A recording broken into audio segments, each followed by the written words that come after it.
अफसोस के साथ कहना पड़ रहा है कि आज आजाद देश में इंसान को पेशाब पिलाने की कोशिश की जा रही है। वंदे मातरम इस देश की एकता, इस देश की अखंडता और इस देश की आपसदारी और भाईचारा का संकेत है। ये अवधेश प्रसाद का अपमान नहीं है, बल्कि अयोध्या के प्रभु श्री राम के लोगों का अपमान है। बीजेपी और आरएसएस के लोगों ने उनको बेइज्जत करके पेशाब पिलाने का काम किया। श्री अवधेश प्रसाद जी।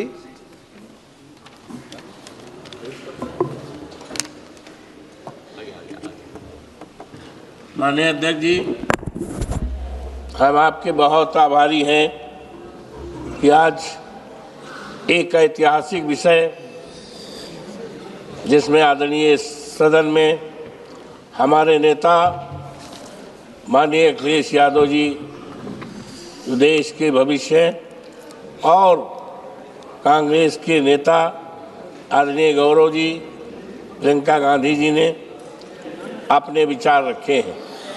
हम इन विचारों से अपने को सम्मत करते हुए आज अपनी बात कहना चाहते हैं।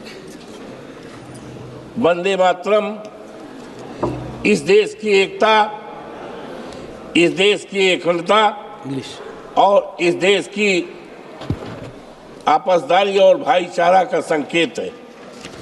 लेकिन आज अफसोस के साथ कहना पड़ रहा है कि आज जो हमारी सरकार है, चाहे उत्तर प्रदेश में योगी जी के नेतृत्व में, चाहे देश की हमारी सरकार हो, इस पर आज भेद किया जा रहा है। आज आपसी विवाद पैदा किया जा रहा है। अभी हाल में 25 नवंबर को माननीय प्रधानमंत्री जी अयोध्या में गए थे प्रभु श्री राम के मंदिर पर पताका फहराने। हम नहीं समझ पाए कि मुझको इग्नोर क्यों किया गया, हमें पास क्यों नहीं दिया गया, हमें उसमें शामिल होने का निमंत्रण क्यों नहीं दिया गया।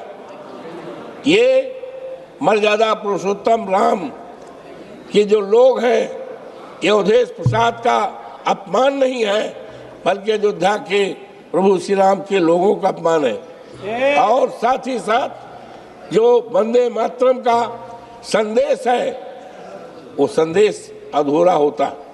मानवर, आज हम जब वंदे मातरम पर हमारे देश के लायक प्रधानमंत्री जी ने शुरुआत की है, और ऐसे समय में अफसोस के साथ कहना पड़ रहा है कि आज आजाद देश में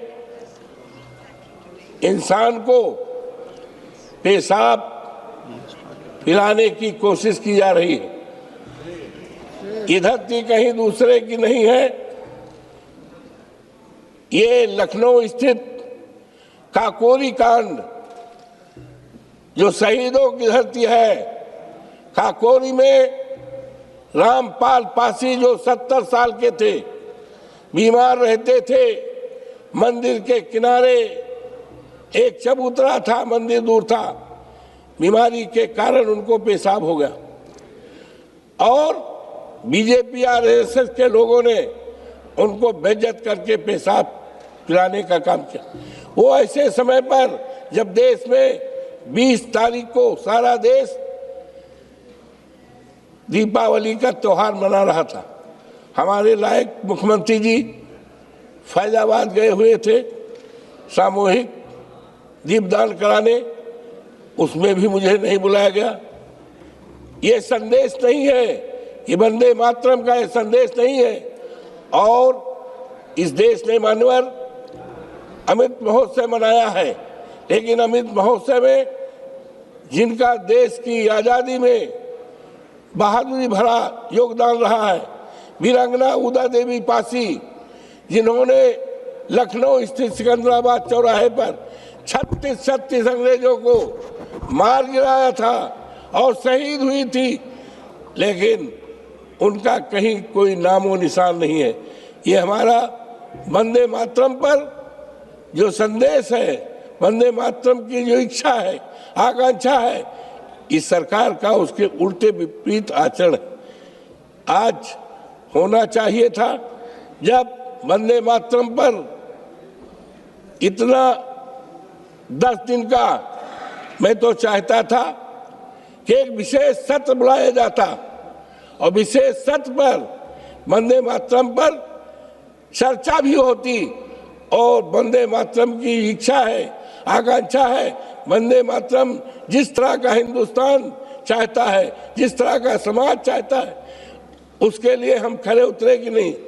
मानवर, ये देश किसी एक जात का नहीं है, ये देश किसी एक धर्म का नहीं है। आप हमारे जनपद फैजाबाद, जिसका नाम अयोध्या हो गया है, वहां पर अशफाकुल्ला 27 साल की उम्र थी, उनको फांसी के फंदा पे लटकाया गया। जब उनकी माँ उनसे मिलने आई, आप किससे मिलना चाहती हो, तो उन्होंने कहा हम भारत माता से मिलना चाहती हूँ। उन्होंने कहा आपके इस शरीर को जिसकी मौत हो रही है कहाँ दफनाया जाए, तो कहा हम आजाद देश की धरती पर हम चाहते हैं। ये भावना थी मानवर, ये भावना थी। पंडित राम प्रसाद बिस्मिल, अशफाकुल्ला, राजेंद्र सिंह लहरी, ऐसे महान पुरुषों का, शहीदों का देश है और वंदे मातरम इन्हीं सबके मेहनत से, इन्हीं सबके बहादुरी और वीरता से हुआ है। लेकिन आज इसके उल्टे आचरण हो रहा है। आज जब वंदे मातरम पर चर्चा हो रही है, हमारे देश में लाखों लाख करोड़ों नौजवान हैं, पढ़े लिखे हैं, उनके हाथ में कोई काम नहीं है। ये वंदे मातरम की मंशा नहीं है।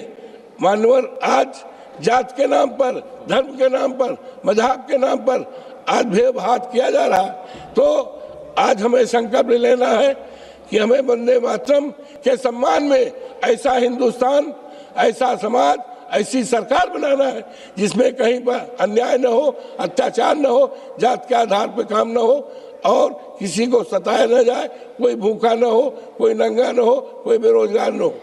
मानवर, आपने भी इस महत्वपूर्ण विषय पर हमें बोलने का मौका दिया। हम आप सबके प्रति बहुत आभारी हैं। धन्यवाद।